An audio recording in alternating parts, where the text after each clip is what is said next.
Why the U.S. is stuck in a war it can't control, how America walked into a Clausewitzian trap in Iran, and why it may not know how to leave. This war was supposed to be quick, controlled, predictable. Instead, it may have become something far more dangerous, not a victory, not even a stalemate, but a trap. There is a quiet rule in modern warfare: the wars promised to be short are the ones that linger. From the Iraq War to the war in Afghanistan, campaigns launched with confidence have tended to end in fatigue, ambiguity and, often, strategic disappointment. The unfolding confrontation between the United States and Iran shows every sign of joining that lineage, not as an exception, but as a familiar pattern. What is striking is not that the war has become messy. It is that it was never likely to be otherwise. The illusion of a manageable war, the strategy behind Washington's confrontation with Iran, appears to have rested on a deceptively simple premise: that force, applied precisely and with sufficient technological superiority, could shape the behavior of an adversary without triggering uncontrollable escalation. In this view, war resembles an engineering problem, complex, but tractable. This assumption sits uneasily with the insights of Carl von Clausewitz, who described war not as a controlled sequence of actions but as a realm dominated by friction, uncertainty, chance, and human fallibility. War, in his telling, resists optimization, yet American planning assumed precisely the opposite. Iran would be deterred. Escalation could be contained. Military pressure would yield political concessions, even internal destabilization. Such assumptions are not unusual. They are, in fact, the recurring prelude to strategic overreach, the seduction of convenient intelligence. Wars rarely begin in ignorance. More often, they begin with selective perception. In the case of Iran, a set of reinforcing narratives took hold in Washington: that economic pressure had weakened Tehran, that internal discontent might be mobilized, and that calibrated strikes could produce decisive effects. The influence of allies, most notably Benjamin Netanyahu, helped to reinforce these expectations. But the deeper issue lies elsewhere. Policymakers are not merely persuaded by intelligence, they are inclined to believe in intelligence that aligns with their strategic preferences. Clausewitz warned that information in war is of a kind that is very seldom dependable. The modern corollary is sharper: information becomes dangerous when it is not merely uncertain, but selectively trusted. When the anticipated rapid political shift in Iran failed to materialize, the strategy did not collapse in a single moment. It eroded, quietly at first, then unmistakably, from decisive action to protracted attrition. Measured in conventional terms, the imbalance between the United States and Iran is stark. America retains overwhelming advantages in air power, precision strike capabilities, and global logistics. But such advantages do not guarantee outcomes. Iran has not sought symmetrical confrontation. Instead, it has relied on dispersion, resilience, and asymmetry, forces distributed rather than concentrated, infrastructure designed to absorb strikes, tactics aimed at raising the cost of engagement. The result is a war that resists decisiveness. Each American action incurs incremental costs without producing strategic closure.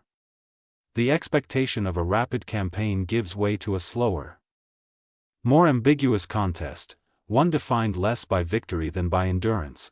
Democracies tend to find such wars uncomfortable. Time, in these conflicts, becomes an adversary. Hormuz and the economics of escalation. If the battlefield extends beyond geography, it also extends beyond the military.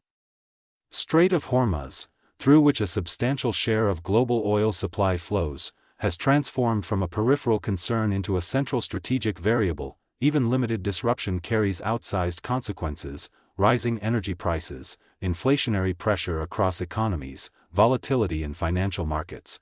Iran's capacity to threaten the strait does not require dominance. It requires persistence and ambiguity. This is leverage of a different kind, less about controlling territory than about destabilizing expectations. The feedback loop is immediate. Military escalation fuels economic disruption, which in turn generates political constraint. Strategy, in such circumstances, is no longer dictated solely by battlefield considerations. Fractures within the alliance, at the outset, the alignment between Washington and its regional partners appeared robust. Over time, however, divergence has become visible. The United States, facing mounting costs and political pressure, has shown increasing interest in de-escalation and diplomatic avenues.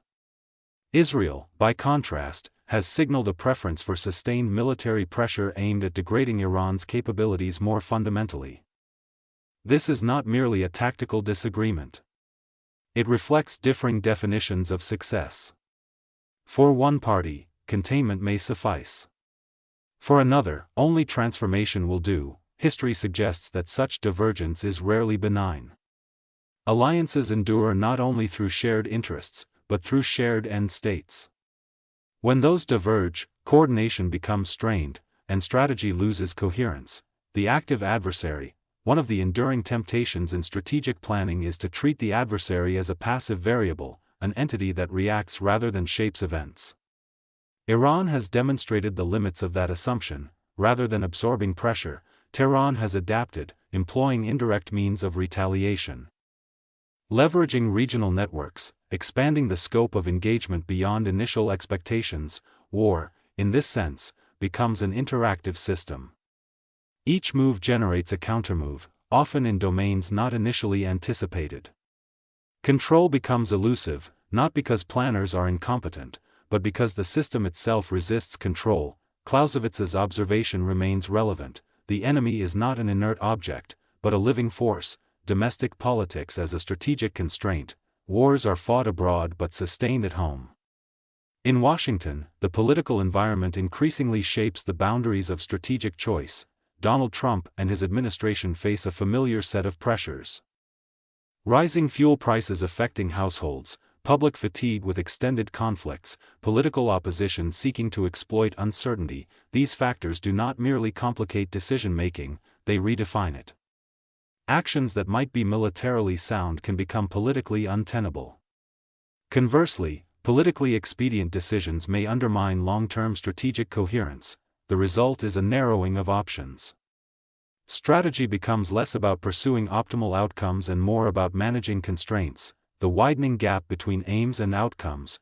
At the outset, the objectives of the campaign, deterrence, degradation, even political transformation, appeared sufficiently clear.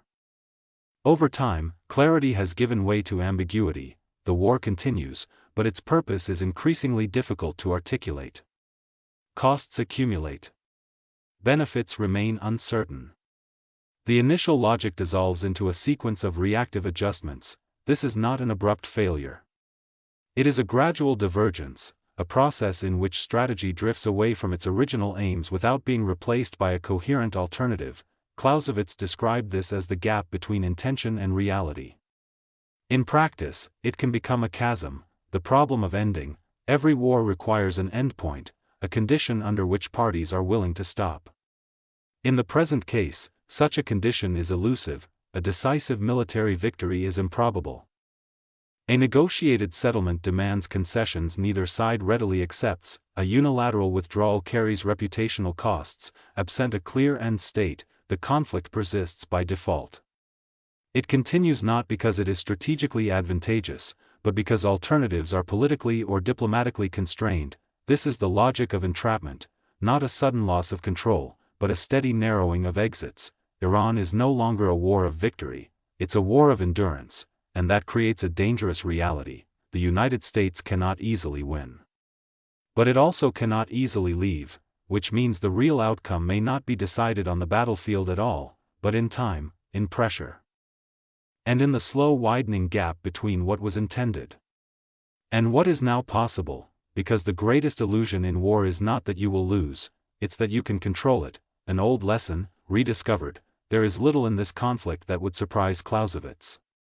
The elements are familiar: optimistic assumptions, uncertain intelligence, adaptive adversaries, and the relentless intrusion of chance.